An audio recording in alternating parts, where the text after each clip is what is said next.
ದೇವನೂರು ಮಹದೇವನವರ ಅಮಾಸ ಕಥೆಯ ಸಾರಾಂಶವನ್ನು ಇಲ್ಲಿ ಪ್ರಸ್ತುತಪಡಿಸುತ್ತೇನೆ.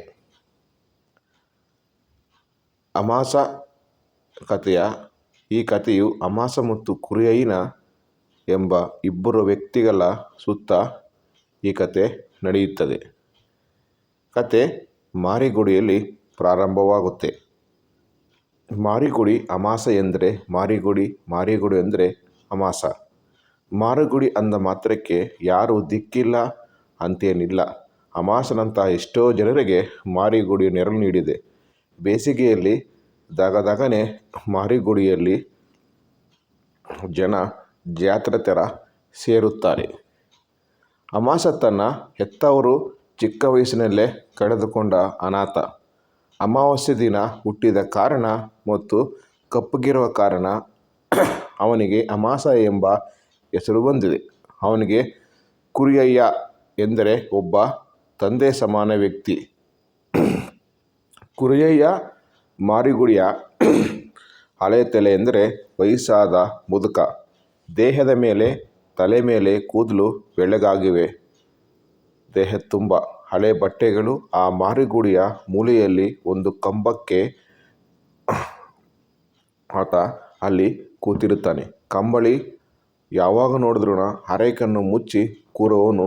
ಮುಖದ ಮೇಲೆ ಸೊಕ್ಕು ಗೋಚರಿಸುತ್ತೆ. ರಟ್ಟೆ ಗಾತ್ರದ ಮೀಸೆ. ಆ ಮಾರಿಗುಡಿಯಲ್ಲಿ ಆತ ಅಲ್ಲಿ ವಾಸ ಮಾಡುತ್ತಿರುತ್ತಾನೆ. ಕುರಿಯಯ್ಯ ಕೂಡ ವಯಸ್ಸಾದ ಹಿರಿಯ. ಆತ ತನ್ನ ಯೌವನದಲ್ಲಿ ಗೌಡರ ಕುರಿಗಳನ್ನು ಕಾಯುತ್ತಿದ್ದ. ಈಗ ವಯಸ್ಸಾದ ಕಾರಣ ಒಂದೇ ಕಡೆ ಕುಳಿತು ಕಾಲ ಕಳೆಯುತ್ತಿದ್ದ. ಅಮಾಸ ಕುರಿಯಯ್ಯನ ಆರೈಕೆ ಮಾಡುತ್ತಾ ಅವನಿಗೆ ಮಠದಿಂದ ಅನ್ನ ಮತ್ತು ಸಾರು ತಂದುಕೊಡುತ್ತಿದ್ದ. ವರ್ಷಕ್ಕೊಮ್ಮೆ ಬರುವ ಮಾರಿ ಹಬ್ಬ ಊರಿನಲ್ಲಿ ಉತ್ಸಾಹವನ್ನು ತುಂಬುತ್ತಿತ್ತು. ಹಬ್ಬಕ್ಕಾಗಿ ಮಾರಿಗುಡಿಯನ್ನು ಸುಣ್ಣ ಕೆಮ್ಮಣ್ಣುಗಳಿಂದ ಅಲಂಕರಿಸಲಾಗುತ್ತಿತ್ತು. ಈ ಹಬ್ಬದ ಸಮಯದಲ್ಲಿ ಕುರಿಯಯ್ಯ ತನ್ನ ಎಂದಿನ ಜಾಗದಿಂದ ಬೇರೆ ಜಾಗಕ್ಕೆ ಸ್ಥಳಾಂತರಿಸಬೇಕಾಯಿತು. ಹಬ್ಬದ ಪ್ರಯುಕ್ತ ಊರಿನವರು ನೆಂಟರಿಷ್ಟು ಮಾರಿಗುಡಿಯಲ್ಲಿ ಸೇರುತ್ತಿದ್ದರು. ಈ ಸಂದರ್ಭದಲ್ಲಿ ಬಸಣ್ಣ ಎಂಬುವನು ಕುರಿಯಯ್ಯನಿಗೆ ಸಹಾಯ ಮಾಡಿ ಅವನ ಸ್ಥಾನವನ್ನು ಬದಲಾಯಿಸುತ್ತಾನೆ. ಬಸಣ್ಣ ಫ್ರೆಂಚ್ ಮೀಸೆ ಬಿಟ್ಟು ಕಪ್ಪಗೆ ಗಿಡ್ಡಕ್ಕೆ ಇದ್ದನು. ಅವನು ಬಿಳಿ ಬಟ್ಟೆ ತೊಟ್ಟುದರಿಂದ ಹೆಚ್ಚು ಕಪ್ಪಗೆ ಕಾಣುವನು. ಅವನು ಬಾಯಿಯ ಹಲ್ಲು ಮತ್ತು ಹಳದಿ ಪಾಚಿ ಕಟ್ಟಿರುತ್ತವೆ. ಅಮಾಸ ಹಬ್ಬದ ಗದ್ದಲವನ್ನು ಕಂಡು ಆಶ್ಚರ್ಯಪಡುತ್ತಾನೆ. ಮಾರಿಗುಡಿಯಲ್ಲಿ ನಡೆಯುತ್ತಿದ್ದ ಸಿದ್ಧತೆಗಳು, ಬಣ್ಣದ ಕಾಗದ ಕತ್ತರಿಸಿ ಅದು ದೇವಸ್ಥಾನ ಸುತ್ತಲೂ ಕಟ್ಟುವರು ಮತ್ತು ಎಲ್ಲ ಅಲ್ಲಿರುವಂತಹ ಜನರು ಪಂಜನ್ನು ಸಿದ್ಧತೆ ಮಾಡಿಕೊಳ್ಳುತ್ತಿದ್ದರು ಮತ್ತು ಹಸಿ ತೆಂಗಿನಕಾಯಿಯ ವಾಸನೆಯು ಅವನಿಗೆ ಹೊಸ ಅನುಭವವನ್ನು ನೀಡುತ್ತಿತ್ತು. ಅಮಾಸ ಹಬ್ಬದ ಸಂಭ್ರಮದಲ್ಲಿ ಪಾಲ್ಗೊಳ್ಳುತ್ತಾನೆ. ಒಂದು ಸಂಜೆ ಬಂಗಾರಿ ಎಂಬ ಮಹಿಳೆ ಕುಣಿಯುತ್ತಿದ್ದ ಅಮಾಸನನ್ನು ನೋಡುತ್ತಾ ಮಗುವನ್ನು ಪಡೆಯಬೇಕೆಂದು ಆಸೆ ಪಡುತ್ತಾಳೆ. ಈ ಬಂಗಾರಿಗೆ 7 ವರ್ಷ ಮದುವೆ ಆಗಿದ್ದರೂ ಮಕ್ಕಳಾಗಿರಲಿಲ್ಲ. ಅನೇಕರ ಜೊತೆ ಸ್ನೇಹ ಮಾಡಿದ್ರೂ ಅವರಿಗೆ ಮಕ್ಕಳಾಗುವಂತಹ ಸಂಭವ ಕಾಣಲಿಲ್ಲ. ಈ ಅಮಾಸನ ಕುಣಿಯನ್ನು ನೋಡಿ ಅಮಾಸನ ಮೇಲೆ ಮನಸ್ಸನ್ನು ಮಾಡಿ ಇವನಿಂದ ಏನಾದರೂ ಮಾಡಿ ನನ್ನ ಮಕ್ಕಳನ್ನು ಪಡಿಬೇಕು ಅಂತ ಆಸೆ ಪಡ್ತಾಳೆ ಈ ಬಂಗಾರಿ. ಆದರೆ ಹಬ್ಬದ ಸಂದರ್ಭ ಮತ್ತು ಕರಾಳ ಘಟನೆಯು ಸಹ ತಂದಿಟ್ಟ ಕಥೆಯು ತಿರುವು ಪಡೆಯುತ್ತದೆ. ಮಾರಿಗುಡಿ ಹಬ್ಬದ ಆಚರಣೆಯಲ್ಲಿ ಭಾಗವಾಗಿ 2 ಆಡುಗಳನ್ನು ಊರು ಸುತ್ತ ಎಲ್ಲ ಜಾತ್ರೆ ಮಾಡಿ ಒಂದು ಬಲಿ ಕೊಡಲಾಯಿತು. ಈ ಮಾರಿಯನ್ನು ಕಂಡ ಅಮಾಸ ಬೆಚ್ಚಿ ಬೀಳುತ್ತಾನೆ. ಒಬ್ಬ ಹುಡುಗ ಆಡುಗಳ ಕೊರಳಿನ ಹೂವಿನ ಒಂದು ಮಾಲೆಯನ್ನು ಅಮಾಸನ ಕುತ್ತಿಗೆ ಹಾಕಿದಾಗ ಆ ಮಾಲೆಯಿಂದ ಬರುವ ರಕ್ತದಿಂದ ತೊಯ್ದು ಆ ಹೂವಿನಿಂದ ಅಮಾಸನಿಗೆ ಆತಂಕವಾಗುತ್ತದೆ. ಈ ಘಟನೆ ಅಮಾಸನ ಮನಸ್ಸಿನಲ್ಲಿ ಆಳವಾಗಿ ಉಳಿಯಿತು.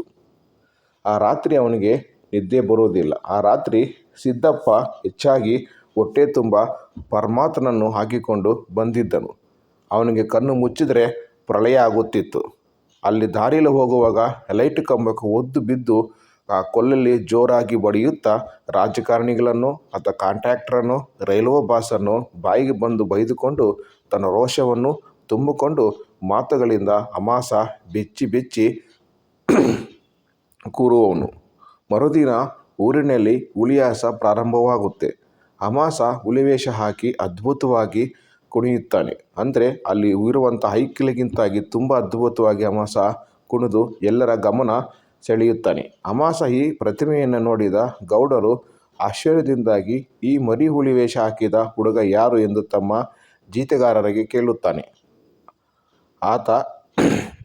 ಅವನು ಅಮಾಸ ಕುರಿಯಯ್ಯನ ಜೊತೆಗಿರುವವನು, ಅನಾಥ ಹುಡುಗ ಎಂದು ಉತ್ತರಿಸುತ್ತಾರೆ. ಗೌಡರು ಅಮಾಸ ಇಷ್ಟೊಂದು ಬೆಳೆದಿದ್ದನ್ನು ಕಂಡು ಬೆರಗಾಗುತ್ತಾರೆ. ಕಥೆಯು ಅಮಾಸ ಬಾಲ್ಯದ ಕುರಿಯಯ್ಯನೊಂದಿಗೆ ಸಂಬಂಧ ಮತ್ತು ಹಬ್ಬದ ಸಂದರ್ಭದಲ್ಲಿ ನಡೆಯುವಂಥ ಸಾಮಾಜಿಕ ಮತ್ತು ಸಾಂಸ್ಕೃತಿಕ ಘಟನೆಗಳನ್ನು ದೇವನೂರು ಮಹದೇವ ಅವರು ವಿಶಿಷ್ಟ ಶೈಲಿಯಲ್ಲಿ ಚಿತ್ರಿಸುತ್ತದೆ. ಕಥೆಯು ಒಬ್ಬ ಬಡ ಅನಾಥ ಹುಡುಗನು ಹೇಗೆ ಬೆಳೆಯುತ್ತಾನೆ ಮತ್ತು ಸಮಾಜದಲ್ಲಿ ತನ್ನದೇ ಆದ ಗುರುತನ್ನು ಮೂಡಿಸುತ್ತಾನೆ ಎಂಬುದನ್ನು ಸೂಚಿಸುತ್ತದೆ.